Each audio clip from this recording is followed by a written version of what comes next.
Welcome to Arjun art and craft. இன்னைக்கு நம்ம சேனல்ல ஒரு சூப்பரான சைட் டிஷ் தான் ரெடி பண்ண போறோம். கத்திரிக்காய் ஃப்ரை சாம்பார் கூட, ரசம் கூட, முக்கியமா தயிர் சாதம் கூட தொட்டு சாப்பிட்றதுக்கு அவ்வளோ டேஸ்டா இருக்கும்.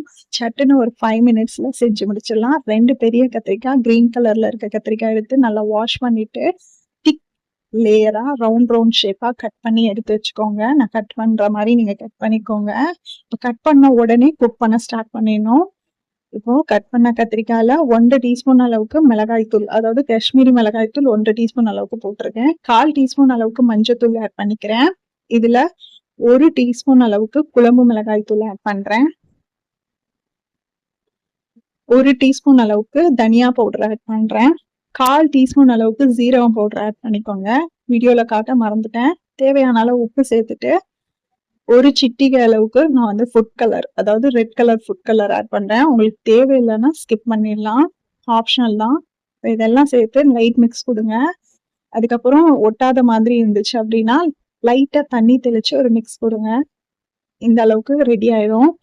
இப்போ நம்ம ஃப்ரை பண்ண ஸ்டார்ட் பண்ணிடலாம். அடுப்புல பேன் வச்சுட்டு நல்லா ஹீட் ஆனதுக்கு அப்புறம் சீக்கிரமாவே குக் ஆயிரும். அதனால கொஞ்சம் 2 டீஸ்பூன் அளவுக்கு ஆயில் சேர்த்துட்டு நம்ம மேரினேட் பண்ணி வச்சிருக்க கத்திரிக்காவை எடுத்து ஃப்ரை பண்ண ஸ்டார்ட் பண்ணிடலாம். ஷாலோ ஃப்ரை பண்ணா போதும். ரொம்ப ஆயில்ல டீப் ஃப்ரை பண்ண தேவையில்ல. டக்குன்னு ஒரு 5 மினிட்ஸ்ல சாப்பிட போறதுக்கு முன்னாடி உங்களுக்கு என்ன செய்யறது அப்படின்னு தெரியல அப்படின்ற மாதிரி இருக்கும்போது இந்த மாதிரி ஒரு சைட் டிஷ்ஷை ட்ரை பண்ணுங்க. 5 மினிட்ஸ்ல கத்திரிக்காய் இருந்தா போதும். மேரினேட் பண்ணிட்டு நீங்க ஃப்ரை பண்ணி எடுத்துடலாம். இப்போ நம்ம இந்த பக்கம் ஒரு திருப்பி போட்டு வேக விட்டு அந்த பக்கம் ஒரு திருப்பி போட்டு வேக விட்டோம் அப்படின்னா கத்திரிக்காய் ரெடி. தயிர் சாதம் கூட தொட்டு சாப்பிட்றதுக்கும், ரசம் சாதம் கூட தொட்டு சாப்பிட்றதுக்கும் செம்மையான சைட் டிஷ்ஷா இருக்கும்.